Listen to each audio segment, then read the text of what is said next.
जी, अंबाला हरियाणा से। श्री हरिवंश महाराज जी। श्री हरिवंश महाराज जी। महाराज जी, क्या बिना भोग भोगे त्याग वैराग्य संभव है? क्यों नहीं? क्या भोग भोगने से त्याग वैराग्य संभव है?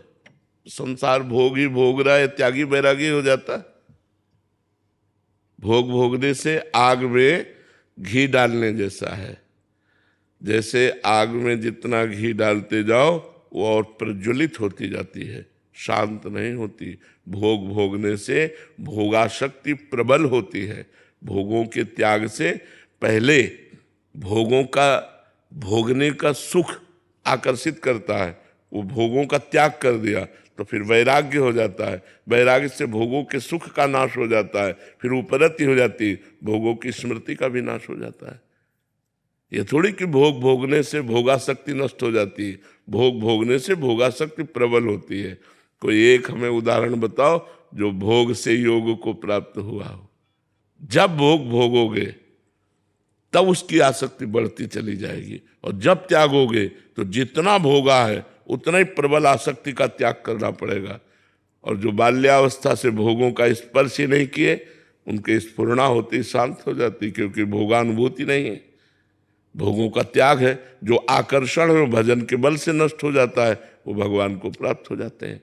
जो गृहस्थ से निकलते हैं उनको बहुत समय लगता है और फिर लड़खड़ा कर उसी में गिर जाते हैं, क्योंकि वो आसक्ति है, उसका स्वाद लिया है, और जहां उसका संयोग आया तो उसके में फिर फिसल गया।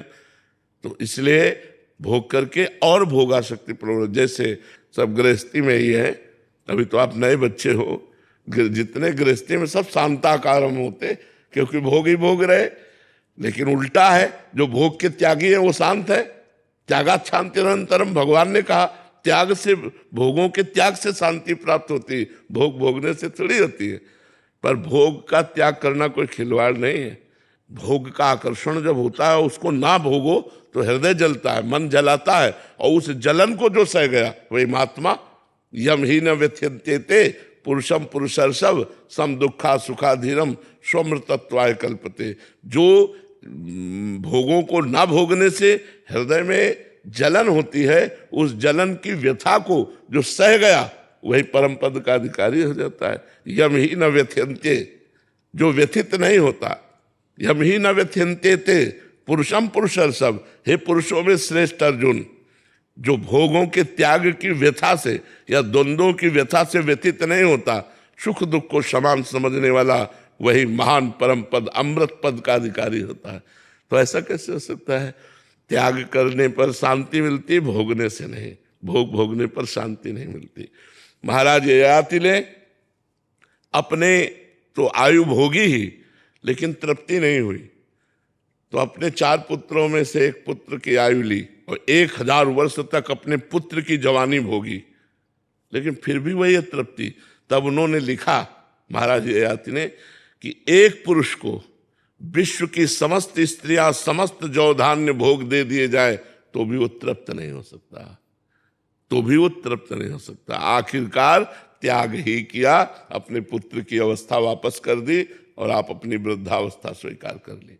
भोगों को जबरदस्ती त्याग किया जाता है, कभी तृप्त होकर कोई नहीं छोड़ पाया कि अब बस थोड़ी देर के लिए तृप्ति का अनुभव होगा, फिर थोड़ी देर बाद वही लालसा, अब ऐसे भोगेंगे, अब ऐसे भोगेंगे, अब ऐसे भोगेंगे। नवीन नवीन चाह, नवीन नवीन भाव, इसको नहीं अब इसको भोगेंगे, इसको नहीं अब इसको पूरा जीवन निकल जाता है भोगते हुए। कभी शांति थोड़ी प्राप्त होती है। और आज से नहीं भोगेंगे, अब शांति शुरू हो जाएगी। बस जो भोग आवे उसका त्याग करते हुए, जिनसे शरीर यात्रा होती है बस उतना, नहीं तो वो संत हो जाता है, वो महात्मा बन जाता है। तो समझ में आई बात बच्चा तुम्हें? जी।